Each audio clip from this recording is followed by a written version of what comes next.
kichik yoshdagi farzandingiz bilan suhbat qurayotganingizda uning bergan savollariga biror marta ikkilanib javob berganmisiz? Yoki ichingizda shunday savollar paydo bo'lganmi?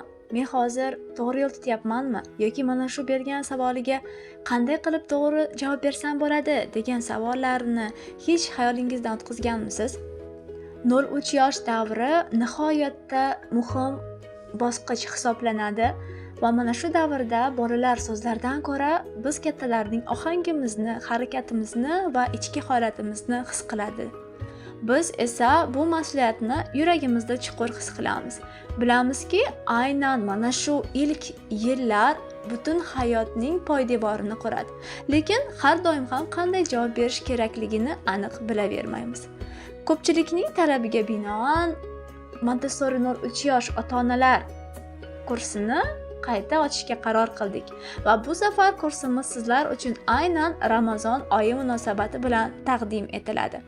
Bu kurs sizga tezkor va shoshilinch yechimlar bermaydi, aksincha sizni farzandingizni yana ham chuqurroq o'rganishga, uni kuzatishga va ongli ravishda yondashuvga undaydi.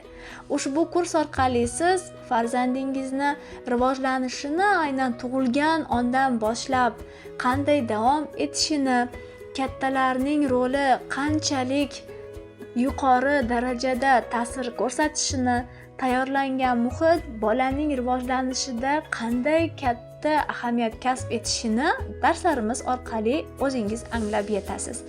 Ba'zida bizga ko'proq bilimdan ko'ra bolani boshqacha nigoh bilan ko'ra olish qobiliyati zarur bo'ladi.